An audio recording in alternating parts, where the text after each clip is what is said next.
Trump अपने घर में ही सबसे बड़े संकट का सामना कर रहे हैं।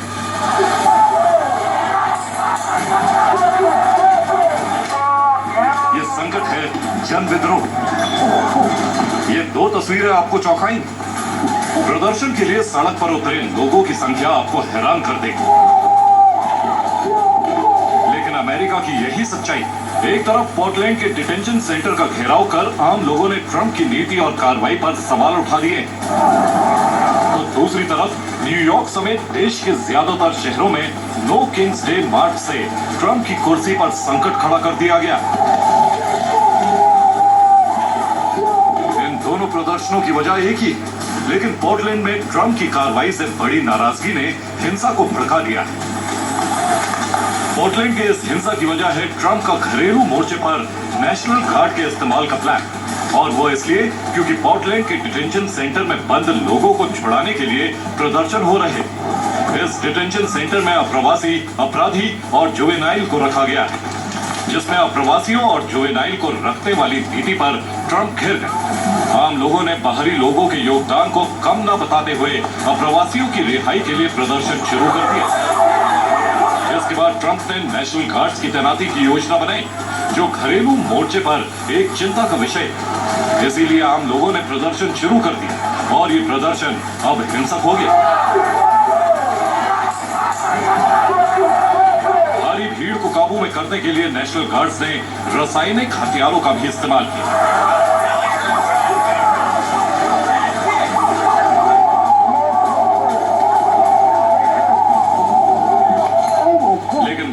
हटने की बजाय आगजनी शुरू कर दी। दरअसल इस हिंसा की दूसरी वजह है नो किंग्स प्रदर्शन के लिए तय की गई तारीख। प्रदर्शनकारियों ने ट्रंप के खिलाफ चलाए जा रहे अभियान में अपनी भागीदारी पोर्टलैंड में सुनिश्चित की,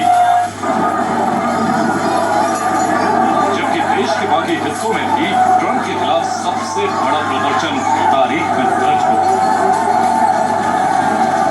वॉशिंगटन डीसी से लेकर न्यूयॉर्क तक भारी संख्या में लोग जुटे। पहली बार ट्रंप के खिलाफ सड़क और चौराहों पर बड़ी संख्या में खुला प्रदर्शन हुआ। पेंसिल्वेनिया में भी अचानक बड़ी संख्या में लोग सड़क पर उतर गए।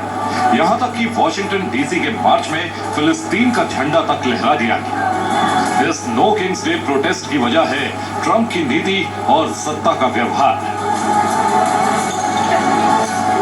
जिसमें भ्रष्टाचार, अप्रवासन नीति और संघीय और सैन्य हस्तक्षेप पर ट्रंप को घेरा गया।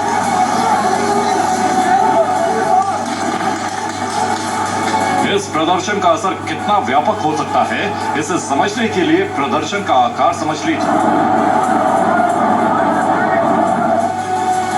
नो किंग्स प्रोटेस्ट के तहत 2700 शहरों में प्रदर्शन हुए और एक अनुमान के मुताबिक इन प्रदर्शनों में 70 लाख लोगों ने हिस्सा लिया, जो अमेरिका के इतिहास में किसी राष्ट्रपति के खिलाफ सबसे बड़ा प्रदर्शन बन गया।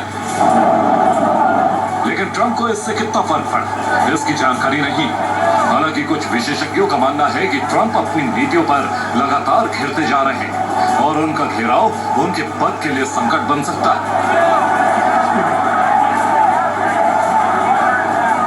जिस पर उन्हें ध्यान देने की जरूरत है। लेकिन वो सिर्फ अपनी चलाते हैं और गोल्फ खेलने निकल जाते हैं। इसीलिए ये प्रदर्शन नो किंग्स के बैनर तले हो रहा है। Bureau report, TV9 Bharatvarsh.